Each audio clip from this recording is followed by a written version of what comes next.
Tēnā koutou katoa. E mihi ana ki anai tahu te iwi mana whanua o konei.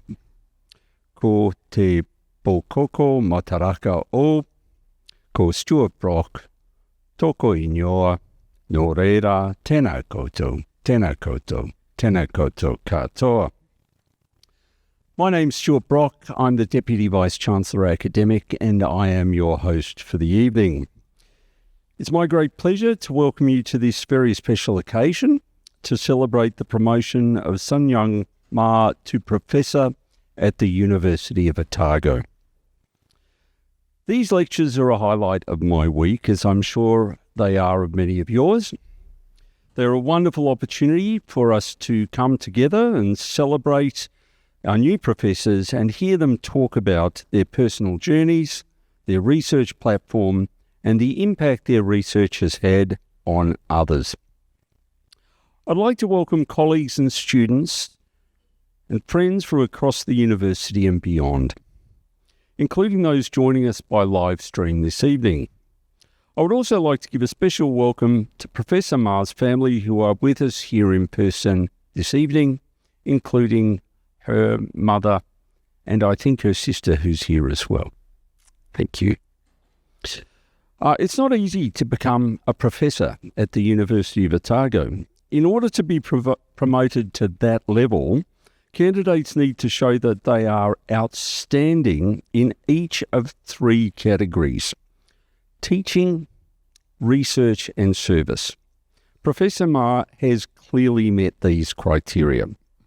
It is an honour and a privilege to congratulate her tonight for that outstanding achievement, and I hope you'll join me now in doing exactly the same. And I just want to tell you, if I wasn't holding this microphone, I would be clapping very hard right now, so please help me out.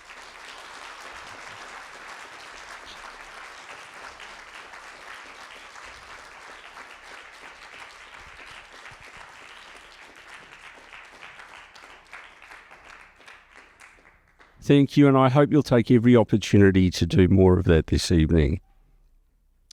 The primary focus of Professor Ma's research is to find the most effective and efficient way to improve the oral quality of life for patients needing a tooth replacement.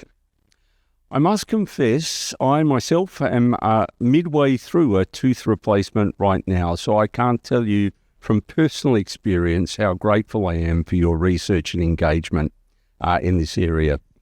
So thank you very much. Professor Ma's presentation will take you through her 15-year journey as a professional and specialist, I'm going to get this wrong, prosthodontist in academia. She will reflect on the impact of her research on patients, on the profession more broadly, on her teaching, and most importantly, on her students. But before she does that, I'll hand you over to Professor Carl Lyons, the acting Dean of the Faculty of Dentistry, to formally introduce Professor Ma and give you a little more detail about her professional and academic background. Thank you.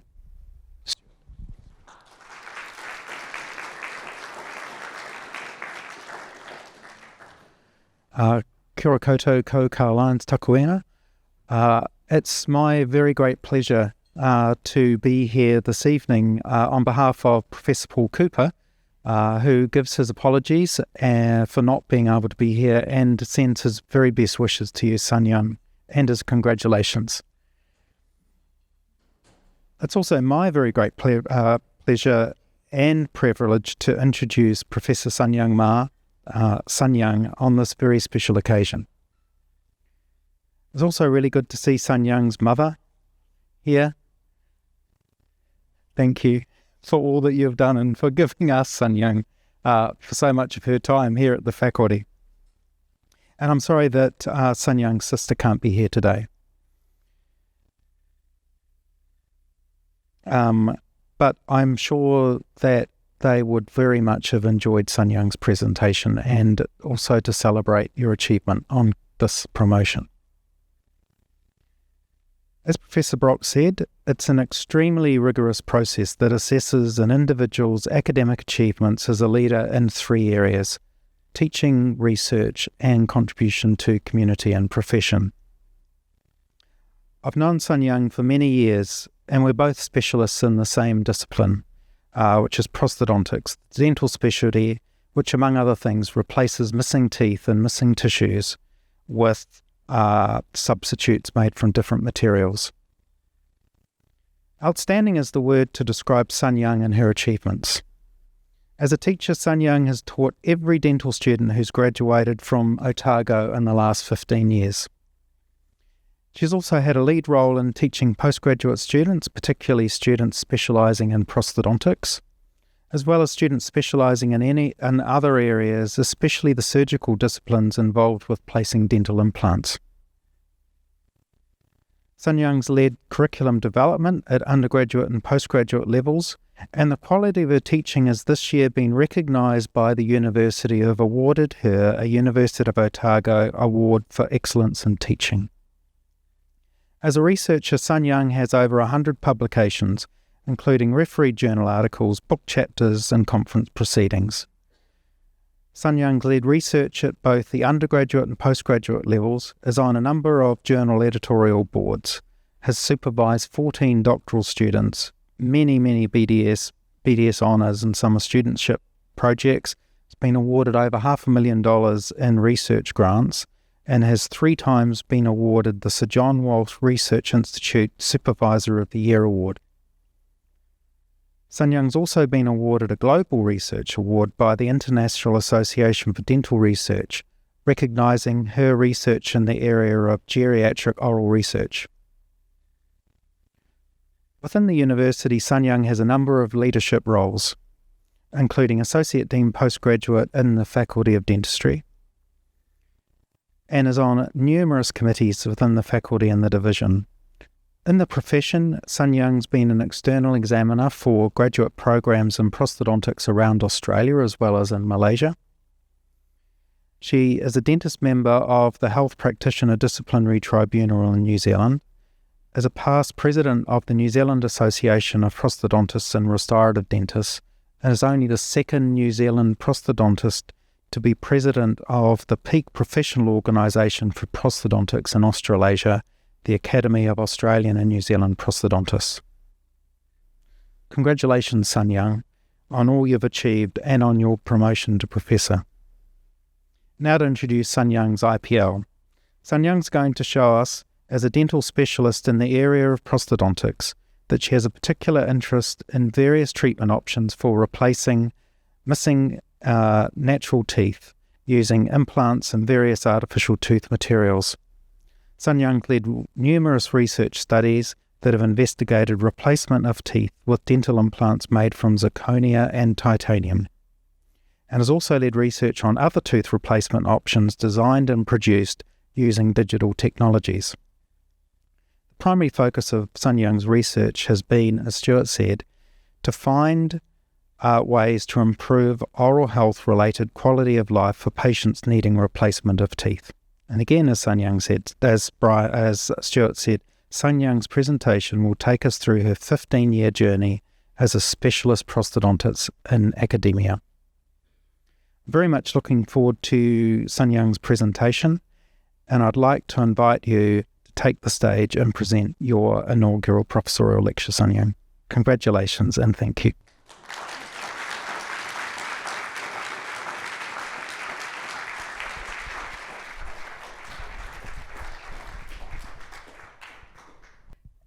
Thank you, Stuart, and thank you, Carl, for the kind introduction this evening.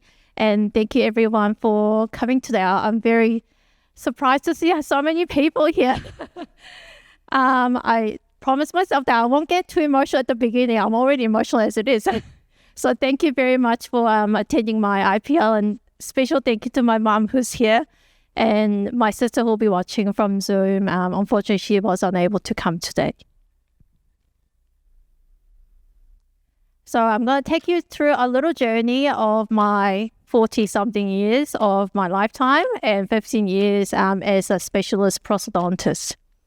So I'm from Korea. I'm sure everybody knows where Korea is.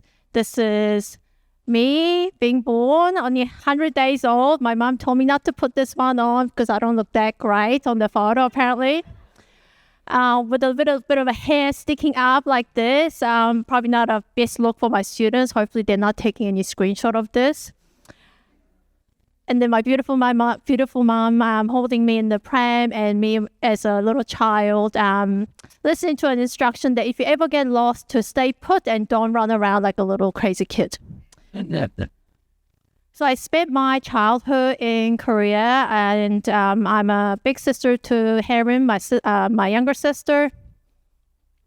And I finished my primary school, which goes for 6 years in Korea, and then moved to Christchurch in New Zealand. So my family moved to New Zealand in mid-1994. It was a big change moving from Korea to New Zealand. Well, one, there's a big language barrier. We didn't really speak much English. I probably knew the alphabets. That's probably it. My family did very well settling into Christchurch. There was quite a good Korean community in Christchurch, which helped us a lot as well. I started my high school in Christchurch. So I went to Rangi Rural High School, girls' high school in Christchurch. I think maybe a couple of the audience here might be an alumni from the high school. I learned English as a beginner. I had to go to a second class to learn English as a second language person. I was quite glad that at least mathematics and chemistry, there's a universal language, so I didn't have to learn that. After I finished my high school in 1999, and my students, I'm sure, will be quite surprised I was born in 20th century. I finished my bursary, and this came through. That we were moving into the new century, and there was a big hoo-ha about the Y2K, that the computer's going to crash down and we might go back to 1900. Obviously, that did not happen because I made it to Otago in 2000. They didn't quite get my name right because there was a space between Sun and Young, and they thought Sun was my first name, Young must be my middle name.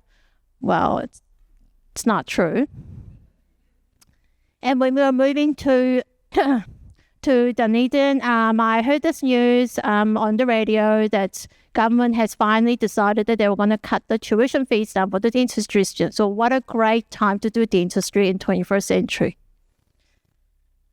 So I started my health sciences first year, probably the hardest time of my lifetime doing health sciences at Otago. I pretty much lived at St. David Lecture Theatre and spent pretty much morning and night in science library. It was pretty cold. There was quite a bad heating. And of course, I was very stressed. But thankfully, after a whole year of hard work, I got few mails in the letterbox. So this is how we used to get the results. So no, we didn't rely on internet, or I'm not sure how the students find out these days, but we got a bunch of envelopes. If you got more than one, obviously you got into more than one health professional programs. I got multiple, and one of them was dentistry. So I was very happy. I think my mom told me that that was her happiest moment of her lifetime.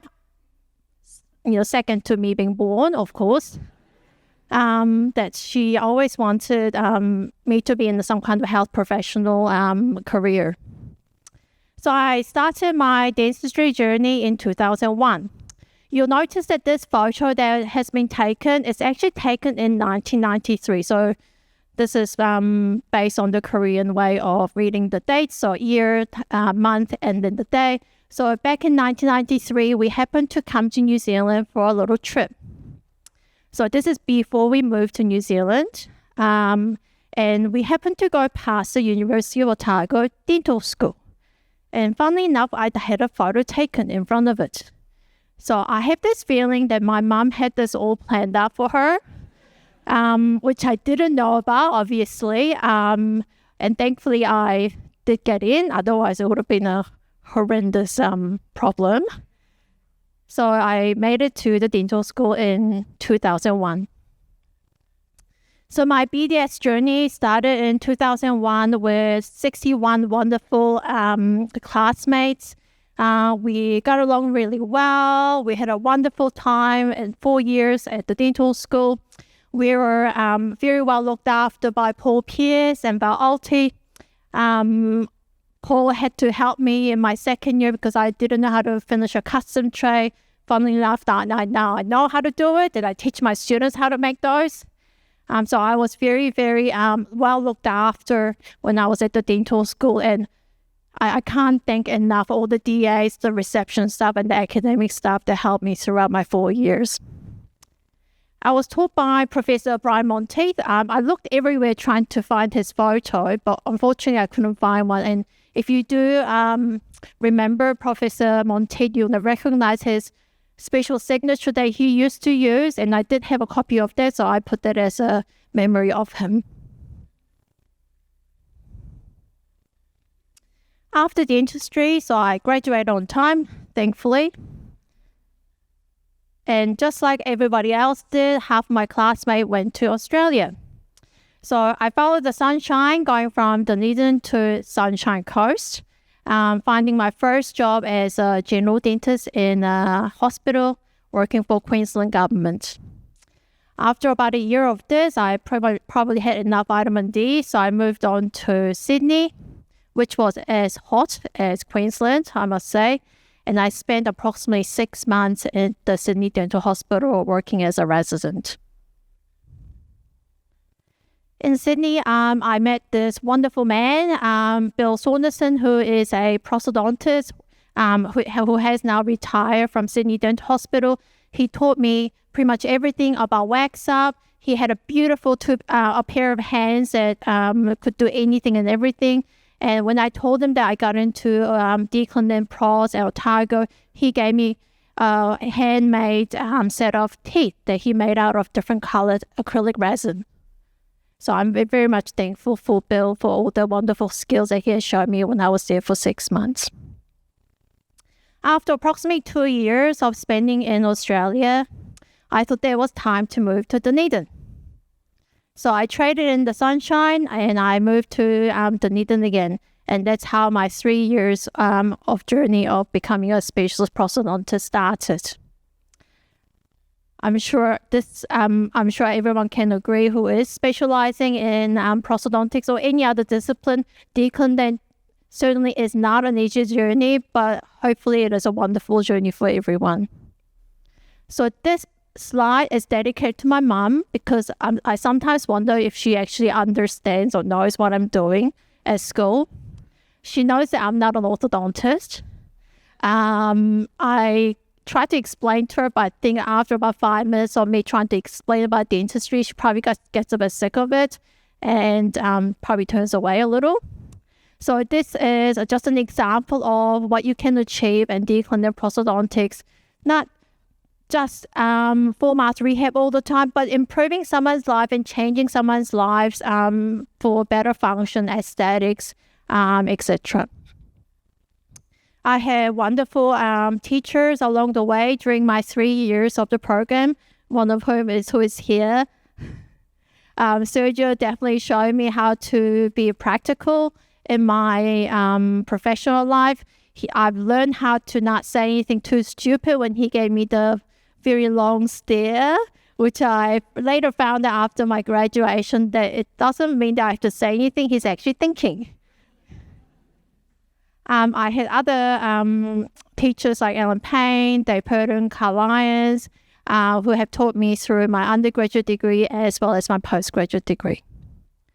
I think everyone will agree that when you are doing your declined program that you can't possibly do your clinical work without the support of your dental assistant. I had a wonderful 3 years of Ann Cooper, who sadly has now passed away, and I have to say I don't think I would have been able to do my declined without Ann. She looked after me my entire 3 years, checked up on me at lunchtime to make sure that I was eating. I have other people doing that now. Still fed me before my second patient came through in my afternoon. Fed me cordial to make sure that I wasn't going to drop dead before my patient did. One of the reasons why I chose to do prosthodontics is because of the wonderful experience that I had in my removable prosthodontics. So sometimes my students ask me, why did you choose to do prosthodontics? And I sometimes wonder whether it's a rhetorical question, because how could you not love prosthodontics? You're changing someone's lives for the better. I love the Prost for the fact that you could actually talk to your patient while you're doing the treatment for them, because a lot of the work actually happens outside the mouth. These patients sometimes are unable to wear what you make for them, potentially because of some of the changes that happen after they lose their teeth. So when they come with a bag of dentures that they couldn't wear before, you sometimes wonder, can I actually do a much better job next time? So in the 90s, dental implants became very popular for edentulous patients with no teeth, to be able to help them along the way so that they get better retention and the support. And these are some of the examples of the tiny little metal structures that can give the next level up in their treatment journey. When the patients are provided with dental implants, some of the comments that you get, often they say that they can eat apples, they can eat any tough meat, and they can function and enjoy the lifetime just like anybody else. For a patient like this at the very bottom, she said that last time when she went swimming in the open ocean, she actually lost her dentures, and after she got her implants, she actually is able to wear her teeth again, without having to worry all the time that she's going to having to go down to the bottom of the sea looking for her teeth. So that led me to doing my declinant thesis, looking at whether the bone levels around mandibular 2 implant over dentures actually stayed stable over long term. So these are some of the examples of attachment systems that you can use and provide for your patient. And sometimes there is a question as to whether the rigidity of these implant attachments may affect the level of the bone around those implants. And the findings that I had through looking at the radiographs and to see the changes that happen over 10 years, it showed that no matter what kind of loading protocol you do for your mandibular implant over denture, the long-term stability actually did not matter. This gave me a wonderful opportunity to be able to publish in the International Journal of Prosthodontics, and also gave me my first exposure in the international platform.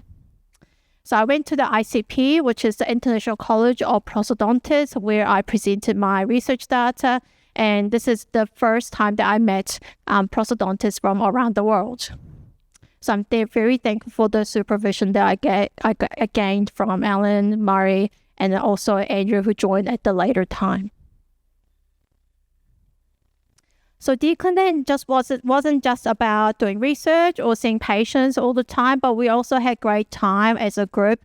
I had wonderful 3 other classmates that went through declinant with me in prosthodontics, and other discipline friends that we got along really well, the multidisciplinary treatment planning and working together through our 3 years of journey.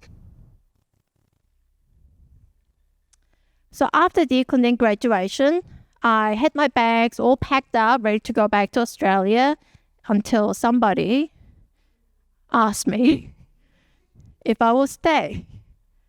I wasn't quite sure about that option, but as you can see, the final outcome of this conversation, that I did stay in Otago, and that was my first year starting as a senior lecturer in prosthodontics. So I've been incredibly lucky with my career that even though New Zealand seems very far from the rest of the world, it gave me a lot of opportunities to be able to go around the world, visiting other people, presenting my research, and make a new friendship with other prosthodontists. I think one of the first interaction that I had, other than the ICP conference that I had in South Africa, was actually attending the IJP Karlsruhe workshop for young prosthodontic educators. So the person at the bottom, that's Professor Joe Zarb, who gave me a lot of inspiration to be able to work as a prosthodontist, and he was the one that set up the IJP YPE workshop.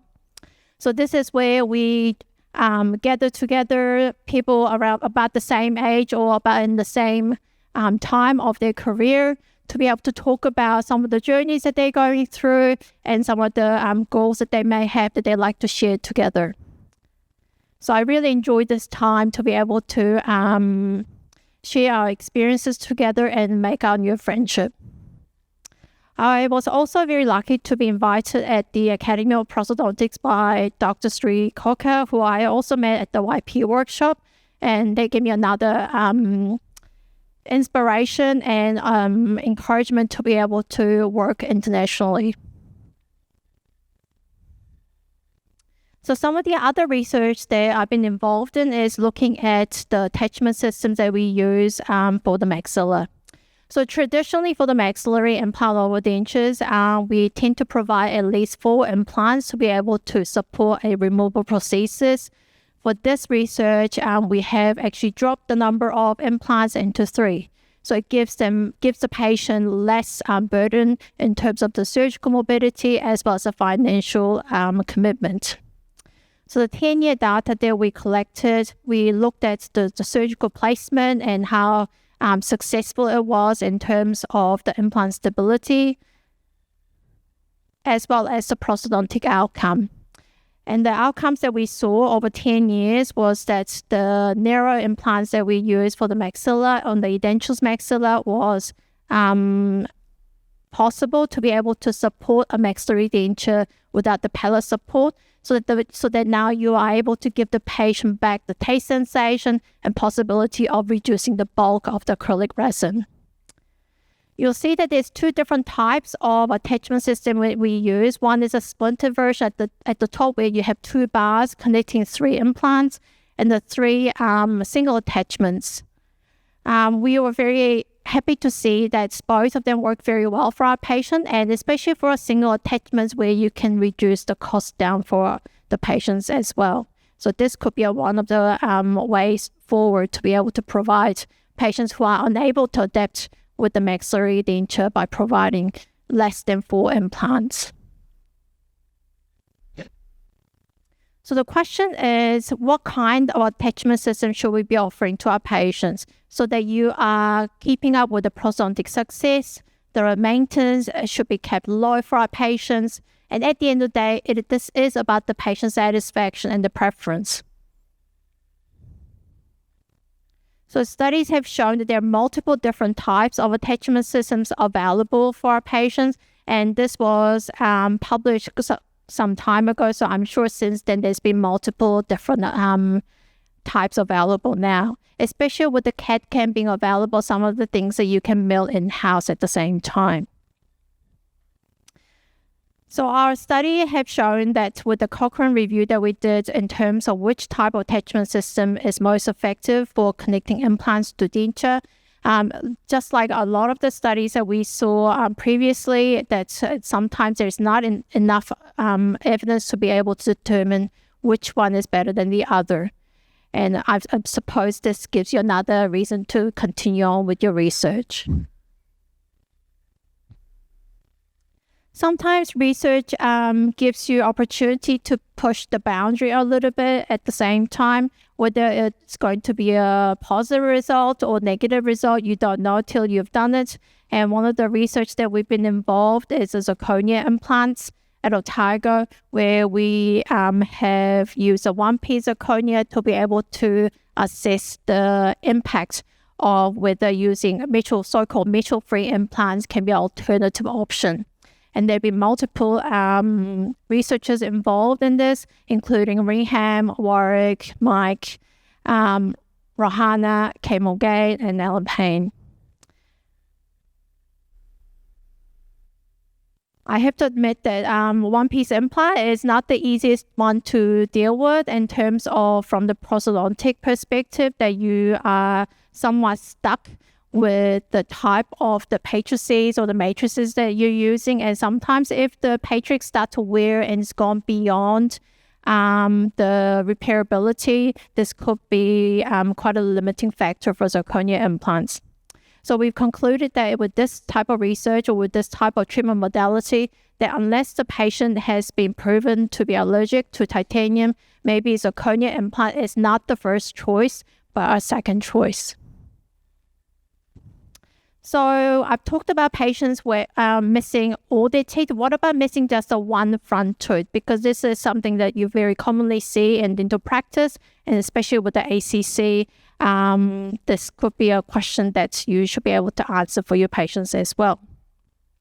So when you are dealing with patients with single missing tooth on the front part, sometimes you'll see quite a bit of resorption or changes that happen as the bone heals around the area. So socket shrinks in and the mucosa starts to shrink inwards. So sometimes a patient may be able to see the changes that's occurring as the bone is moving inwards. And sometimes you might see a big recession that happens as the bone is shrinking away from where the tooth used to be. So if you're going to answer another question, what's better than doing another degree? So I've embarked on my PhD. I still sometimes wonder why I did that, especially if you are working a full-time academic as well. Obviously, Saturday and Sunday kind of counts as a working time. So PhD, it took me a long time to be able to complete this while I was working full-time. But I'm very grateful that I was able to complete this. So as part of my PhD, what we looked at was using a different type of implant to be able to restore the single missing tooth on the anterior section or the single missing tooth on the front part of the tooth. So you'll see that with this kind of implant called Southern Coaxis, what they've done is rather than just following the shape or the direction of the implant, they've actually converted by another 12 degrees so that the implant axis is now, or the screw axis is quite different from the implant axis. So this gives you an opportunity to be able to move the screw channel, which is where you put the screw in so that you are connecting the implant crown to the titanium implant, away from the visible area, which will be aesthetically unpleasing. So we followed this patient for 5 years to see whether tilted implants could be placed immediately after the extraction of a front tooth, followed by rehabilitation of an all-ceramic crown to be able to provide our patient with the aesthetic results.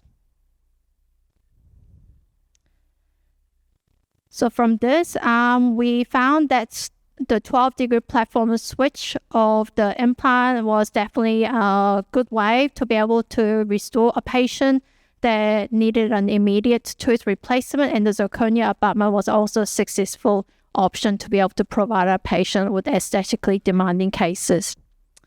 I'd like to thank all my supervisors. PhD is not easy for both the students and the supervisors, I'm sure. I went through 2 different supervisors. So Mike Swain was my first primary supervisor, but unfortunately he moved on to another university.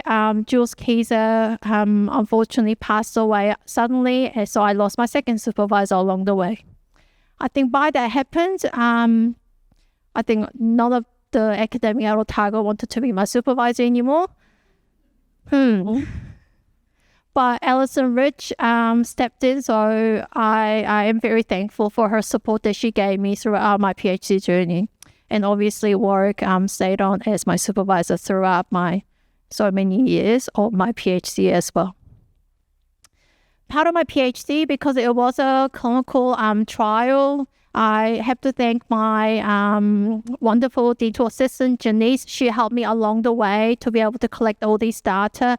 And it's not easy having to do clinical trial at the dental school, bringing patients to be able to make sure that they're going to come to all the appointments, have all the setups done so that you are able to collect all the data on time. So I'm very thankful to Janice for the support that she gave me. So that gave me opportunity to be invited to another conference that was just starting up as part of the Noble Biocare. So they set up what's called Foundation for Oral Rehabilitation, where they invited 3 young prosthodontists or periodontists who came to talk about some of the different modalities that they could provide for patients with missing tooth. I learned a lot as part of being the Foundation for Oral Rehabilitation. One, different types of presentation skills that I learned from different very well-known lecturers, and some of the tips and advice that I got given from the mentors that I met along the way.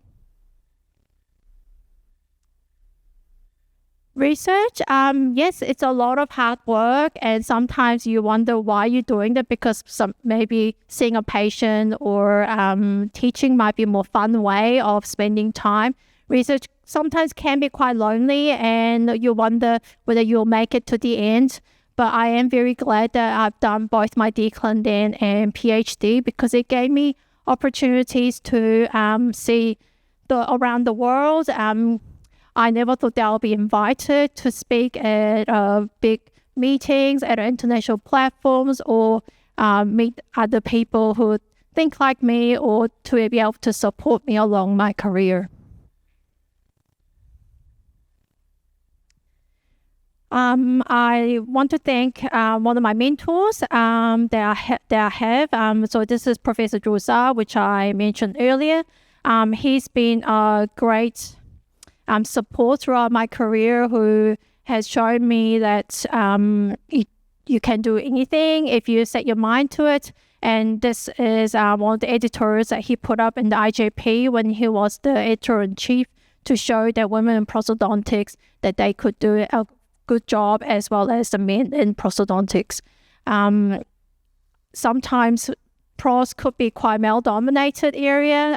It's starting to change, of course, but this gives another platform where the women are shining through to show that prosthodontics can definitely always also be something that women can achieve as well.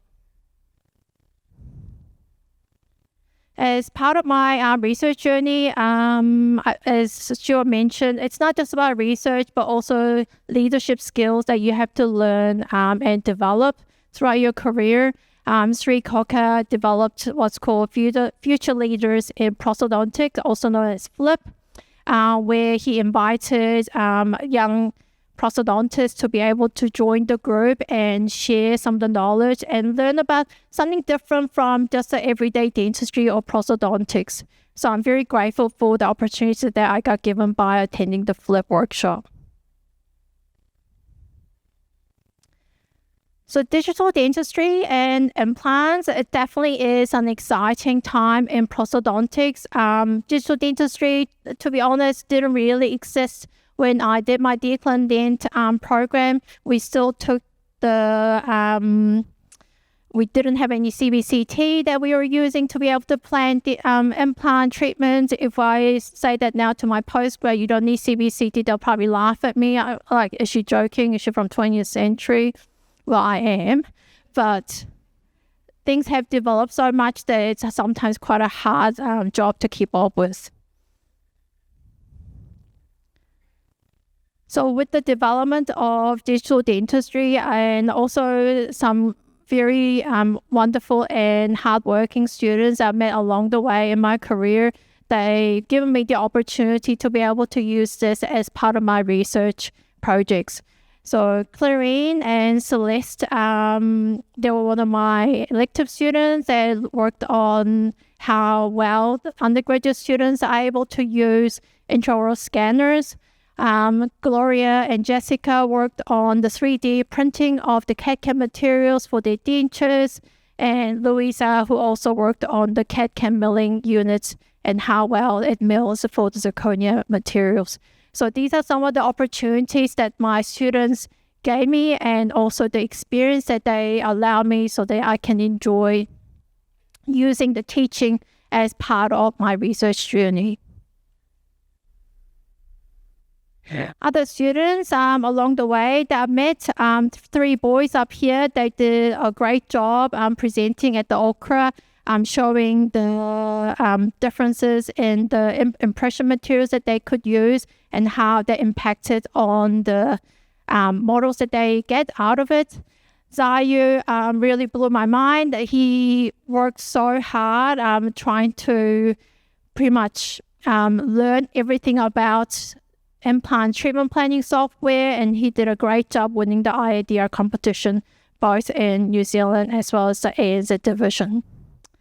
I think your proudest moment comes when your student presents at an international conference that you also once presented when you first finished your decontent journey. So Abed here, he was a decontent student who graduated a couple of years ago, now a lecturer at Jordan University of Science and Technology.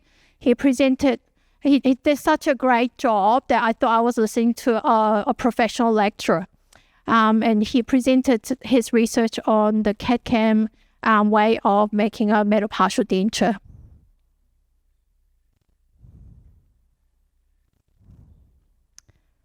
Of course, there are other areas that I've been also interested in other than CAD/CAM and implants. Sometimes the students may come with different ideas that they like to pursue, and I'm very glad that I took that chance and the opportunity and learn about different areas of dentistry, not just about drilling and filling, but also some of the areas that my students may be interested in.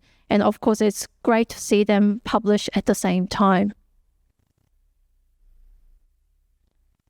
So this is Maggie Chen, who was one of my first decontent students who did research under me.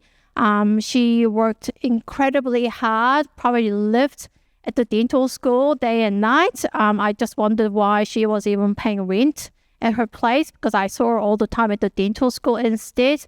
I think definitely hard work pays off, because when she submitted her manuscript for her decontent thesis, or part of the decontent thesis, this was the comment that I got from the editor-in-chief. So although it's got my name at the bottom because I was a corresponding author, I must say all the hard work was done by Maggie to show that no corrections were needed for her manuscript that she submitted. So what a wonderful time and the experience I had working with Maggie and supervising her to be able to achieve this kind of level at decontent students. I have to say my passion in research is still within the clinical trials that I run with patients, whether they are missing just one tooth or multiple teeth. Clinical trials is not always easy, especially because it is very patient dependent, and I think Claren can definitely agree to that. She spent hours trying to phone our participants so that they can come, and sometimes might even bribe them with an airfare so that they are going to attend their year one recall. So this is our current research that we're doing at the moment, where we are looking at using a small diameter implant to replace a posterior tooth or back tooth, so that you don't have to graft the area to be able to put a much larger implant, which is at the moment a normal practice. So with this research, we are currently working with our colleague, Mohamed Attia at Dubai. Mohamed used to be the senior lecturer here at Otago. He got another opportunity and moved on to Dubai, but we continued our connection between Otago and his new place. And I am very excited to see that we are almost reaching our year one data here at Otago as well. So Mohamed has shown that with his group in Dubai that all of his implants and the crowns survived, whether you use a regular diameter or narrow diameter implants in the posterior tooth, and there was no differences in terms of the implant success and the periodontal outcome. They've had multiple prosthodontic maintenance issues. For our Otago research, although we are just about to finish our year one data, I have to say the prosthodontic maintenance issue was much fewer here. We had a better prosthodontist in Otago. I don't know. I better wipe that on my YouTube recording. But it will be very exciting time when we both join our data together to be able to publish at an international level. So Moment is still very active in terms of research, and it was great to see him in Singapore for the ITI conference where he presented his preliminary data for the Dubai group. I did a very quick data presentation in Malaysia when I was examining the Malaysian students for their decline dent, and then hopefully we'll be doing something together as a combined effort. So I have to say a lot of thank yous to people who have helped me throughout my 15 years at Otago, and that's not including my decline dent time or BDS time. Oh, it makes me sound very old. These are some of my colleagues that I've met and helped me through my journey as 15 years of academic. I spent a lot of time looking for photos on social media, so I stalked everybody like as if there was no tomorrow. Some pictures were so fuzzy, I didn't know what to do with them, and I had to ask somebody, who will remain nameless, to go and get other photos so that I could put something together today. So thank you for all the support that you've given me. I am forever grateful for all the time that you spend listening to my grumbles and complaints. And I want to thank all the members at the staff surgery, which we used to have back in the old school where I used to treat our patients. Janice and Cooper. Elvie, I couldn't find her photos, so she's not there. Thank you so much for all the support that you give me so that I could continue with my clinical practice. The bottom photo is our regular group, although we haven't quite met regularly this year. We do go out for dinner now and then. The Balclutha group, one's right there. It's nice to see our friends outside the dental school to be able to talk about dental school again. And I want to thank my family at London Street Specialists. I started working at London Street Specialists approximately about 2.5 years ago, and I've never looked back, and it's been just a wonderful, wonderful time spending time with Mary Jane, who reminds me different things like paperwork, and Pauline, who I'm sure sometimes wonder what is she doing with the patient. That's not how Sergio does it. And for Sergio, who trusted me to work in his practice. So what a journey I've had at London Street, especially because I used to go in as a student when I was a decline dent. I went back as a patient to see Chris Robertson to do my braces again. And now I work there. And sometimes I sit at the reception as well.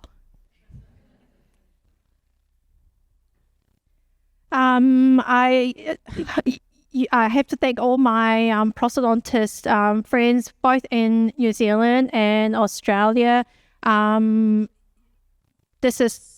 both groups are such a wonderful people that I work with and bounce ideas off each other to be able to support our network and to be proud of prosthodontists in Australasia who can also do a great job internationally. So thank you to the New Zealand Association of Prosthodontists and ANZP. My ICP friends, who I met along the way, starting from 2009. So I've been to ICP pretty much every time there's been a conference. We meet each other every 2 years. Although we don't see each other that often, every 2 years we see them, it's almost like we just met them yesterday. And what a wonderful friendship that I've gained, and I'll always treasure this until I finish my career as a prosthodontist. So thank you to all my great friends at the ICP. These are some of the people that supported me throughout my career, and one of them is here, Bernadette. Thank you.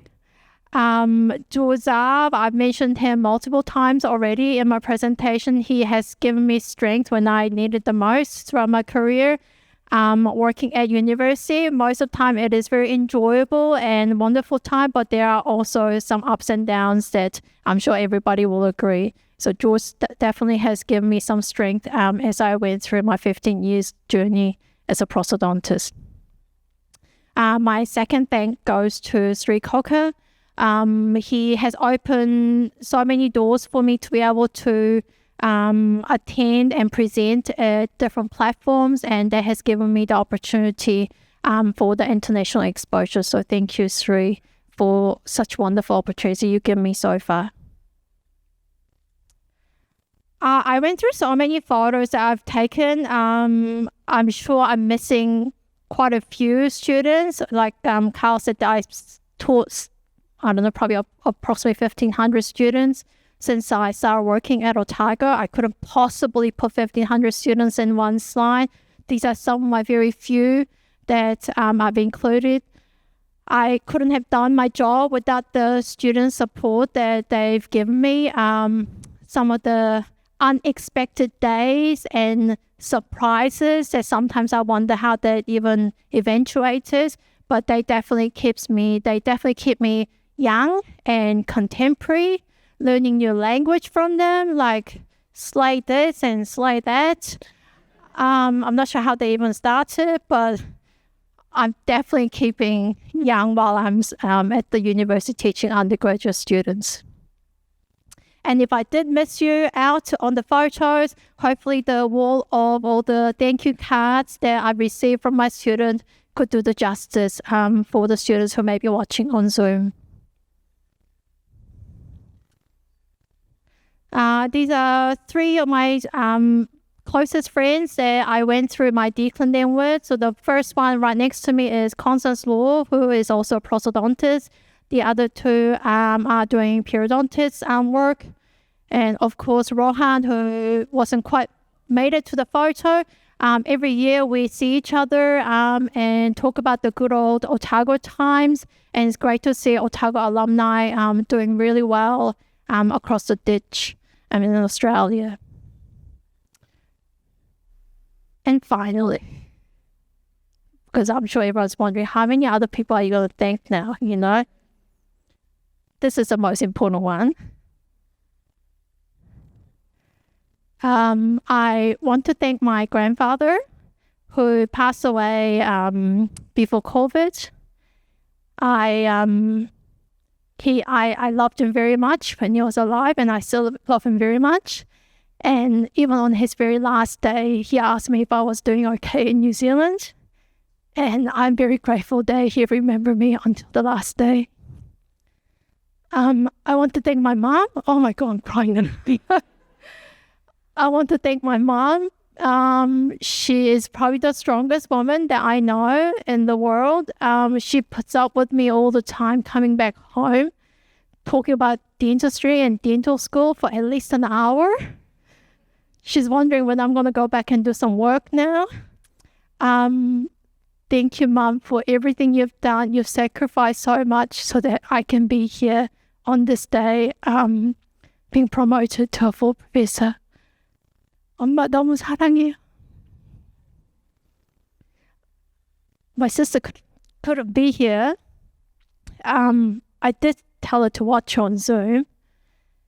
Whether she is doing that or not, I'm not sure, because younger sister never listens to older sister. But if she is watching, I'm not sure if I'm that nice to her, but I'm sure I, pick on her quite a bit. But 혜림아, 너무 사랑하고 고맙다. Thank you so much for attending my IPL today, and hopefully I'll be here for another 15 years.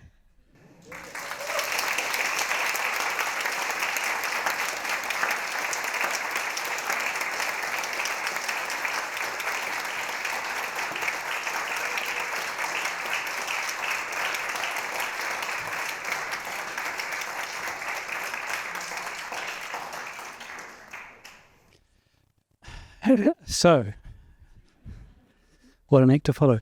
Ko Warwick Takuinua. I'm a professor at the school. I'm lucky enough to have worked with Sunyoung now for about 15 years. And I've got a couple of things I want to briefly say, and then I get the really good bit of thanking her for her presentation.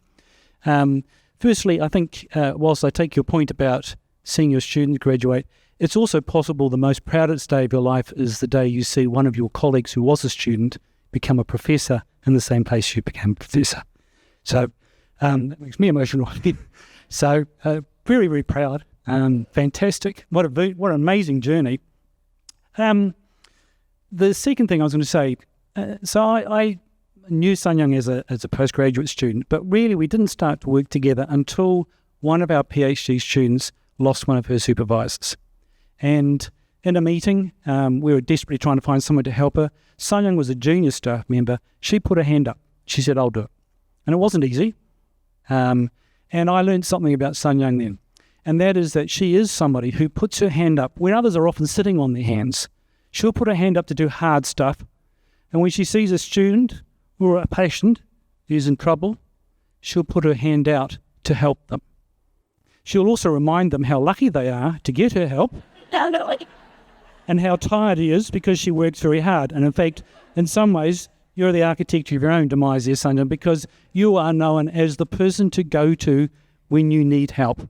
You're somebody who will do things. And I think that I'm sure your colleagues from practice will agree. We really appreciate that. So I have the opportunity now to say Kamsahamnida for your fantastic presentation, and we have a small gift for you.